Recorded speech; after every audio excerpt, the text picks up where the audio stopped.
Good morning friends. I am Santhosh, ELV consultant. ഇന്ന് ഞാൻ discuss ചെയ്യാൻ പോകുന്ന topic money making process. Okay, money എന്ന് വെച്ചാൽ എന്താണ്? നമുക്ക് ഒരാളുടെ പോക്കറ്റിൽ നിന്ന് ആകാശം വേറെ ആളുടെ പോക്കറ്റിലോട്ട് പോകുന്ന ഒരു ഫോർമേഷനെയാണ് മണി എന്ന് നമ്മൾ ഉദ്ദേശിക്കുന്നത്, അല്ലേ? So it's A energy source. ഒരു എനർജി ട്രാൻസ്ഫോർമേഷനാണ് മണി.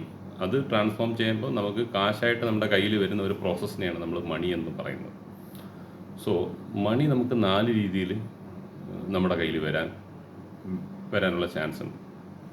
അപ്പോൾ ജെന്യൂനായിട്ട് നമ്മൾ പ്രോപ്പറായിട്ട് നമ്മളൊരു ലീഗലായിട്ട് ചെയ്യാൻ പറ്റുന്ന 4 പ്രോസസ്സ്. അതിൽ ഒന്ന് നമ്മൾ എല്ലാവർക്കും അറിയാം, നമ്മളെല്ലാവരും ചെയ്യുന്നതാണ്. ജോലിക്ക് പോവുക. ഒരു എംപ്ലോയി ലെവലിൽ നമ്മൾ പോയി ജോലി ചെയ്ത് മാസം അവസാനമാകുമ്പോൾ നമുക്ക് ഒരു സാലറി കിട്ടും. അങ്ങനെ നമുക്ക് കാശുണ്ടാക്കാം. രണ്ടാമത്തെ പ്രോസസ്സ് എന്ന് പറയുന്നത് നമുക്കൊരു സ്കില്ല് നമ്മൾ ആർജിച്ചെടുക്കുക. സ്കില്ലെന്ന് പറയുമ്പോൾ നമുക്ക് ഏത് രീതിയിലുള്ള സ്കില്ലും ആവാം. നമുക്ക് ചിലർക്ക് വരയ്ക്കുന്ന സ്കില്ലായിരിക്കും, ചിലർക്ക് നല്ല സംസാരിക്കുന്ന സ്കില്ലായിരിക്കും. അപ്പോൾ എന്താണ് നമ്മൾക്ക് ഇൻബിൽട്ടായിട്ടൊരു സ്കില്ല് നമുക്ക് കിട്ടിയിട്ടുണ്ട് എന്നുള്ളതിനെ നമ്മളിലോട്ടൊന്ന് അനലൈസ് ചെയ്യുമ്പോൾ നമുക്ക് മനസ്സിലാവും. എന്നിട്ട് ആ സ്കില്ലിനെ നമ്മൾ മെല്ലെ ഡെവലപ്പ് ചെയ്തെടുക്കുക. അതിൻ്റെ മൂർച്ച കൂട്ടി തുടങ്ങുക. ആ സ്കില്ല് നമ്മൾ ഫൈൻഡ് ഔട്ട് ചെയ്യുക. നമുക്ക് എന്ത് കഴിവാണ് ദൈവം നമുക്ക് തന്നിരിക്കുന്നത്. എല്ലാവർക്കും ദൈവം ഒരു കഴിവ് തന്നാണ് വിട്ടിരിക്കുന്നത്. അതെന്താണെന്ന് നമുക്ക് അറിയത്തില്ല. നമ്മൾ ആരെങ്കിലുമൊക്കെ പറയുന്നത് കേട്ട് എന്തെങ്കിലുമൊക്കെ ചെയ്തുകൊണ്ടിരിക്കുകയായിരിക്കും. സോ ആ സ്കില്ലിനെ നമ്മൾ ഫൈൻഡ് ഔട്ട് ചെയ്തിട്ട് അതിൻ്റെ മൂർച്ച കൂട്ടിയെടുക്കുക. അപ്പോൾ ആ സ്കില്ലിനെ ഒരു മണി മേക്കിംഗ് മോഡലായിട്ട് നമ്മൾ കൺവേർട്ട് ചെയ്യുക. അപ്പോൾ മെല്ലെ മെല്ലെ നമുക്ക് അതിൽ നിന്ന് ആ സ്കില്ല് വഴി നമുക്ക് നല്ല പൈസ ഉണ്ടാക്കാൻ പറ്റും. നമുക്ക് ജോലിക്ക് പോയിക്കൊണ്ടിരിക്കുന്ന അതേ സമയത്ത് തന്നെ നമുക്ക് ഈ സ്കില്ല് ഡെവലപ്പ് ചെയ്യാനും പറ്റും. സോ അങ്ങനെ നമ്മൾ സ്കില്ല് ഡെവലപ്പ് ചെയ്ത് അതിൽ നിന്നും കൂടെ നമുക്ക് കാശ് ഉണ്ടാക്കാൻ പറ്റും. അപ്പോൾ ആദ്യത്തത് ഞാൻ പറഞ്ഞു, ഒന്ന് എംപ്ലോയി, നമ്മളൊരു ജോലിക്ക് പോയി പൈസ ഉണ്ടാക്കാം. 2, നമുക്ക് ഒരു സ്കില്ല് ആർജിച്ചെടുത്തിട്ട് അതിൻ്റെ പവർ കൂട്ടി അതിൻ്റെ സ്കില്ല് ഡെവലപ്പ് ചെയ്യേണ്ട കോഴ്സോ ക്ലാസ്സോ ഒക്കെ അറ്റൻഡ് ചെയ്ത് നമ്മളത് ഡെവലപ്പ് ചെയ്തിട്ട് അതുവഴി നമുക്ക് കാശുണ്ടാക്കാൻ പറ്റും.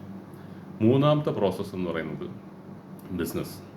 ഇപ്പോൾ നമുക്കൊരു സ്കില്ല് ഡെവലപ്പായി കഴിഞ്ഞാൽ പിന്നെ ആ സ്കില്ലിനെ എങ്ങനെ ഒരു വലിയ രീതിയിൽ ചെയ്യാം എന്നുള്ള ഒരു തോട്ട് പ്രോസസ്സ് തലയിലെടുത്തിട്ട് അതിനെക്കുറിച്ച് ചിന്തിച്ച് ഒരു ബിസിനസ് മോഡലായിട്ട് അതിനെ വളർത്തിയെടുക്കാൻ പറ്റും.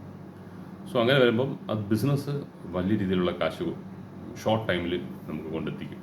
അത് പ്രോപ്പറായിട്ട് കറക്റ്റായിട്ട് ചെയ്താൽ, പഠിച്ച് ചെയ്താൽ, തെറ്റിച്ച് അത് അറിഞ്ഞുകൂടാത്ത രീതിയിൽ ചെയ്താൽ നമുക്ക് ഉള്ളതും കൂടെ പോയി കിട്ടും. സോ ബിസിനസ് എന്ന് പറയുന്നത് വളരെ ആലോചിച്ച് അതിന് ഒരുപാട് സ്റ്റെപ്സ് ഉണ്ട്. ഹാർഡ് വർക്കിംഗ് മൈൻഡ് വേണം. ഒരു സ്മാർട്ടായിട്ട് കാര്യങ്ങൾ ഹാൻഡിൽ ചെയ്യണം. അതിന് ഒരുപാട് ഡിപ്പാർട്ട്മെൻറ്റ്സ് ഉണ്ടാക്കണം. ഒരുപാട് പേർക്ക് നമ്മുടെ കയ്യിൽ നിന്ന് സാലറി കൊടുക്കേണ്ടി വരും. സോ ഇതിനൊക്കെ ഒരു ലയബിലിറ്റീസ് നമ്മൾ എല്ലാ മാസവും നമ്മൾ ബിസിനസ് എന്ന് പറയുമ്പോൾ നമ്മൾ ചിലവ് നമ്മുടെ കയ്യിൽ നിന്ന് വരും. അപ്പോൾ അത് വരണമെങ്കിൽ നമ്മൾ ഈ സ്കില്ലിൽ നമ്മൾ ഒരു മാസം നമുക്ക് മിനിമം 5 ലക്ഷം ടു 10 ലക്ഷം രൂപ നമ്മുടെ സ്കില്ലിൽ നമുക്ക് ഉണ്ടാക്കാൻ പറ്റുമെന്നുള്ള ഒരു ലെവൽ എത്തുമ്പോൾ മാത്രമേ ബിസിനസ്സിനെ കുറിച്ച് ചിന്തിക്കാവൂ. അതിനു മുമ്പേ ചിന്തിച്ചാൽ നമ്മൾ കയ്യിലുള്ളതും കൂടെ പോകും. സോ ഈ 3rd സ്റ്റെപ്പ് എന്ന് പറഞ്ഞാൽ ബിസിനസ്സാണ്. ബിസിനസ് വഴി നമുക്ക് പൈസ ഉണ്ടാക്കാൻ പറ്റും. 4ാമത്തെ സ്റ്റേജ് എന്ന് പറയുന്നത് ഇൻവെസ്റ്റിംഗ് മണി.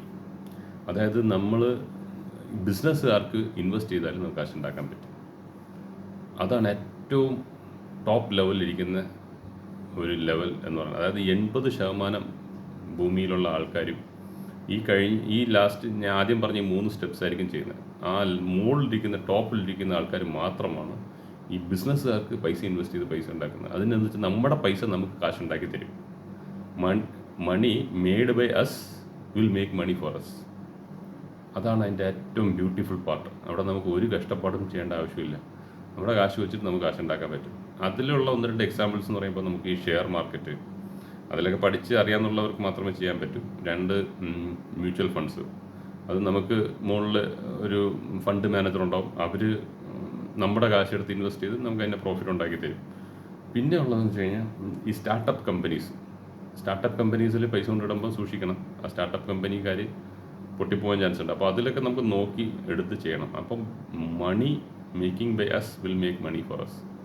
അത് ആ ലെവലിൽ എത്തണമെങ്കിൽ നമ്മൾ കറക്റ്റ് ഒരു സ്ട്രാറ്റജീസ് പ്ലാൻ ചെയ്ത് ആ 4th ലെവലിൽ നമുക്ക് കാശ് ഉണ്ടാക്കാൻ പറ്റും. ഈ റിയൽ എസ്റ്റേറ്റ് ബിസിനസ് ഇതൊക്കെ അതിലുള്ളതാണ്. സോ ഈ 4 മോഡൽസാണ് മണി മേക്കിംഗ് മോഡൽസ്. ഒന്ന്, ഒരു എംപ്ലോയി ആയിട്ട് നമുക്ക് കാശ് ഉണ്ടാക്കാം. 2, നമുക്കൊരു സ്കില്ല് ഡെവലപ്പ് ചെയ്ത് സ്കില്ല് വഴി കാശുണ്ടാക്കാം. 3, നമ്മൾ ബിസിനസ് ആ സ്കില്ലിൽ നിന്ന് ബിസിനസ് ലെവലിലോട്ട് മാറ്റി ആ ബിസിനസ്സിൽ നിന്ന് നമുക്ക് കാശുണ്ടാക്കാം. 4, നമ്മളുണ്ടാക്കിയ കാശ് നമുക്ക് വേണ്ടി പണിയെടുത്ത് കാശുണ്ടാക്കി തരും. അതാണ് ഈ 4ാമത്തെ മോഡൽ. സോ ഈ 4 മോഡൽസുമാണ് money making models. Okay, thank U.